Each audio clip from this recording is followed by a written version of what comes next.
Major shout out to @FullerC0122 for giving me the idea for this video. Like, I don't even know how I didn't think of this, but this man tweeted me and said, hey, I got an idea, and he showed me this MLB picture, and he gave me the idea to do this player build squad. So yeah, thank you, buddy. I appreciate that. I'm always looking for ideas for videos. If you guys have anything you think would be cool, tweet it at me. Let me know that. Alright guys, so this video is going to be a little bit different. We are going to play a ranked seasons game, but we are not going to be using our normal team. What we are actually going to be doing is we are going to be doing a team build. Now, in this team build, we are going to be featuring all of the best players in the month of April. So, any of the big player of the month guys, any of the guys who might have had a really good month under the radar. So, there's a bunch of guys on this 25-man squad that really had good months of April. Just want to let you guys know that not every single person that had a great month is on this team. I could only have 25 people on this team, and also I don't have 2 key players just because I don't have the stubs to get them right now. I only have 10,000 stubs, and they're both diamonds that go for a lot more than 10,000 stubs. All right, but let's go ahead and start it off with the starting pitcher right here. So the ace starting pitcher, you know, one of the best pitchers in the month of April. He was just absolutely just devastating. He just had a really good game against the Yankees yesterday where he struck out 14. I'm talking about Justin Verlander from the Astros. The dude he just went diamond in the game, and the dude is absolutely dealing. He's having a great start for them. He also had a very good second half of the season last year. So Justin Verlander pitching out of his mind right now, definitely one of the best pitchers in the game. He had a great month of April. He's my starter. Now if we take a look at the infield over at catcher, silently kind of having a really good month. Yasmani Grandal, he's hitting about 315. He's been really consistent for them. Every time the Dodgers have a guy in scoring position and Grandal comes up, it really seems like he's hitting the ball well. So good to see Grandal doing something for the Dodgers.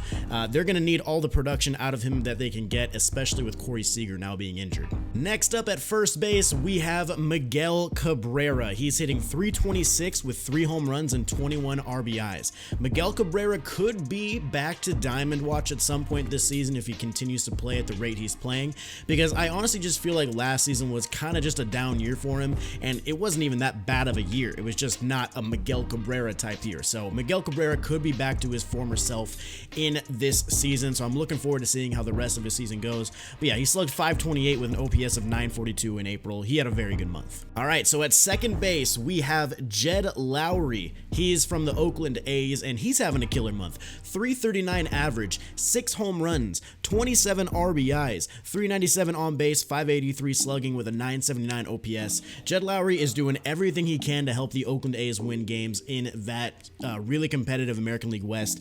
You know, he's doing what he can, but it's going to be a tough ride for them. But if he keeps playing really well and Sean Manaea keeps pitching really well, you could see some success in Oakland. Over at third base, a guy that not a lot of people are talking about, Christian Villanueva from the San Diego Padres, is really playing well. 321 average, 8 home runs, 19 RBIs. He's got a stolen base as well in there. He has an OPS over 1,000. This man is playing very well, and he's not getting as much attention as I feel like he should be, just because he plays in San Diego, and you know they're playing in that division with the Dodgers and the Rockies and the D-backs and the Giants. So you know he's kind of going under the radar, but he's having a sneaky good month of April. So good to see him getting some Player of the Month love. At shortstop, you guys already know who it's going to be. The best player in the month of April overall, Didi Gregorius from the New York Yankees.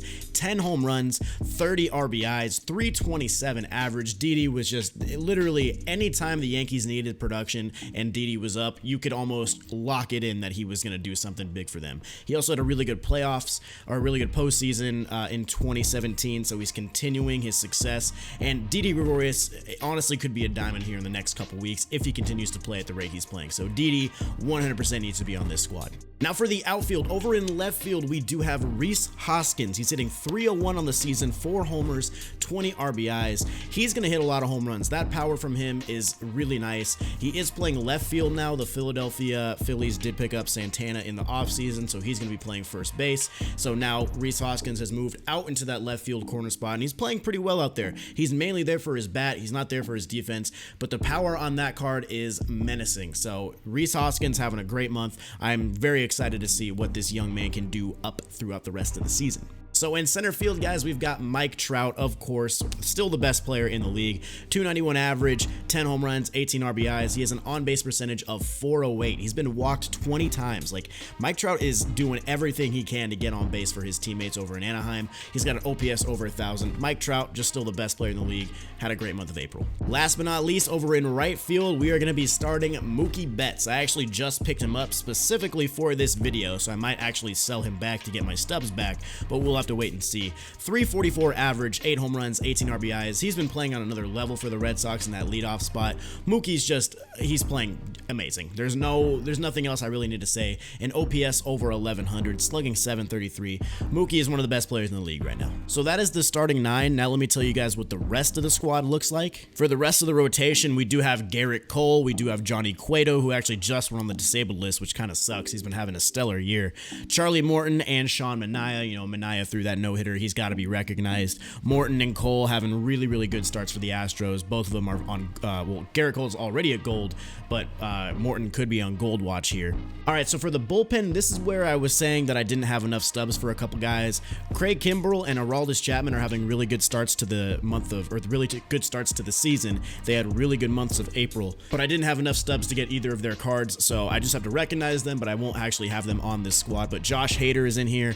Edwin Diaz, one of the best relievers in the game right now. Wade Davis had a pretty decent month. Brandon Morrow hasn't even allowed a run yet for the Cubs. Sean Doolittle has been pretty good. Chris Davinsky's pretty good, and Hunter Strickland has actually been pretty good as well. So this is the bullpen that I'm going with. And as far as the bench, you already saw the starting lineup. So for the bench bats, we do have Asdrubal Cabrera from the Mets having a very, very good season, hitting like 340 or something like that.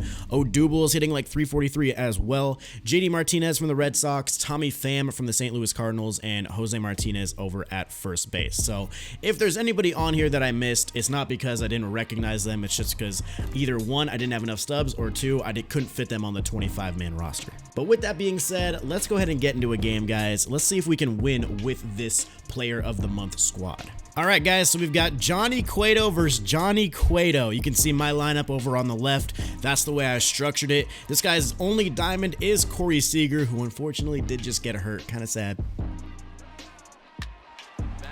That cutter wasn't as good. Didn't quite hit my spot right there, so that's going to be a 2-out single for Corey Seager.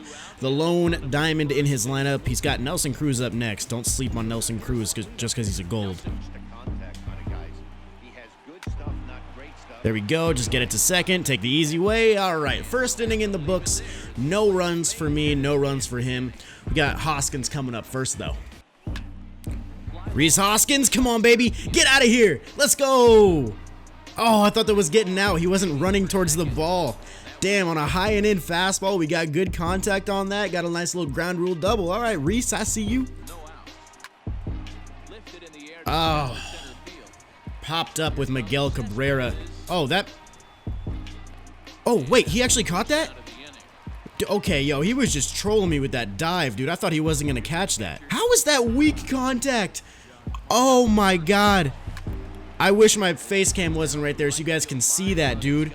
I literally squared that pitch up. I have no idea how that could possibly be weak contact. Well, Grandal got hit, which is good, but it sets up a double play for Villanueva.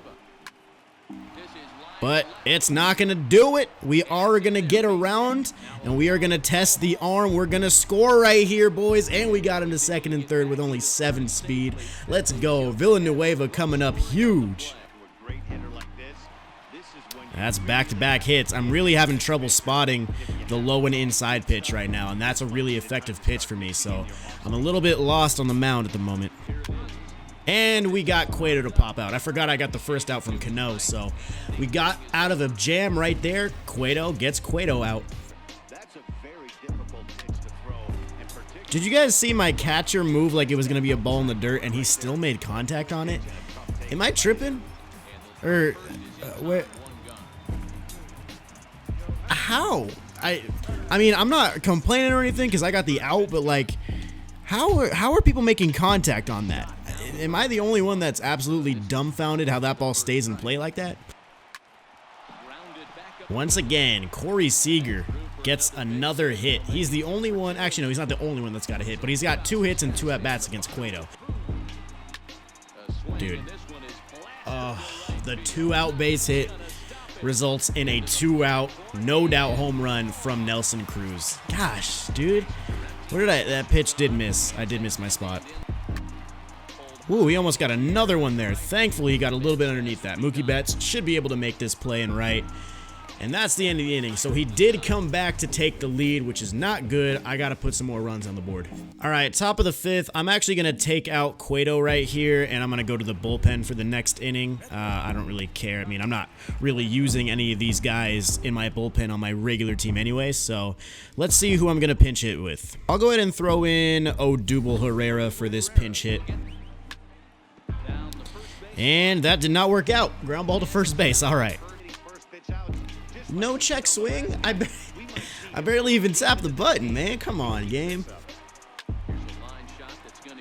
This man's hitting pretty well, though. That's a friggin' rocket from Christian Yelich off the bench. That's not a good way to start off this inning.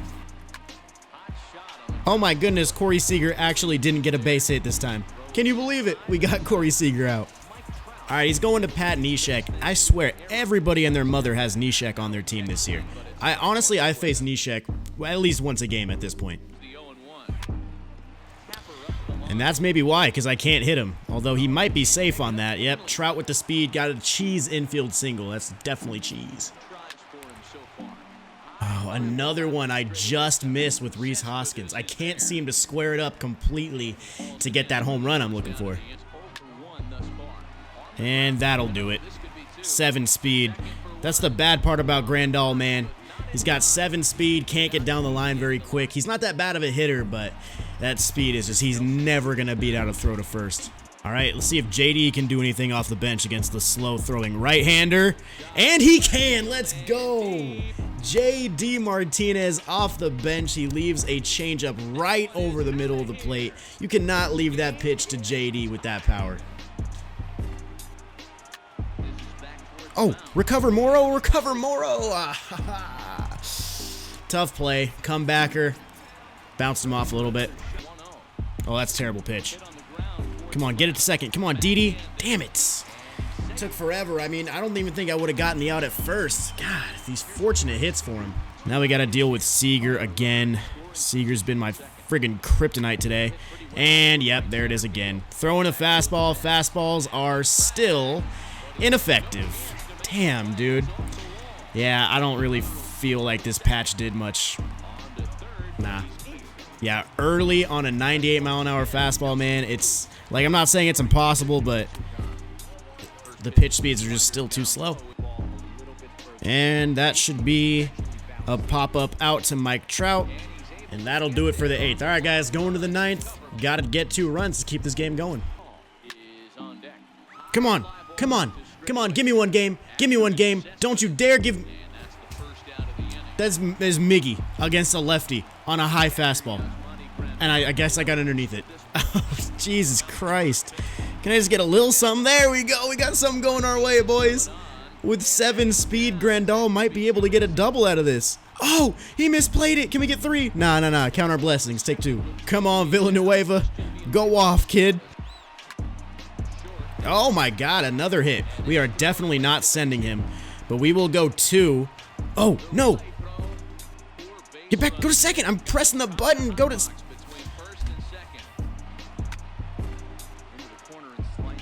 So he can be early on 98 and somehow keep it in the yard, but I can be early on 96 and I pull it super foul. I'm not trying to sound like I'm complaining or anything, but man, sometimes this stuff just doesn't make sense. At least Didi Gregorius, no, I'm sorry, that's Jed Lowery, not Didi Gregorius. At least Jed Lowery can come up clutch for me. All right, we're going to Tommy Pham. Yeah, we're going to Tommy Pham off the bench here for Brandon Morrow. See, and I will warm up Edwin Diaz. Tommy Pham, get through, get through. No, beat it, 78 speed. Nice play short. I should have taken that pitch. I had Mookie Betts on deck. Damn, dude. GG's all around. It was a good game. 4 runs on 10 hits for him, 3 runs on 8 hits. I almost had it there at the end, but couldn't quite capitalize. But yeah, guys, that was the Player of the Month team for April. This was a fun video to make, even though I did lose the game. It was a close one, so it still was a good game. I did get a little salty at times, so I apologize for that. It's just the way I am. JD with the home run off the bench. Reece Hoskins with that double in his first at-bat. Villanueva had a couple hits, so he played really well. Unfortunately, Brandon Morrow just couldn't get it done for me, but GG. If you guys want to see more team build videos like this, let me know down in the comments. This is something fun for me to do. If you guys did enjoy it, make sure to hit the thumbs up button, subscribe to the channel if you're new, and I will see you guys in the next video. Peace.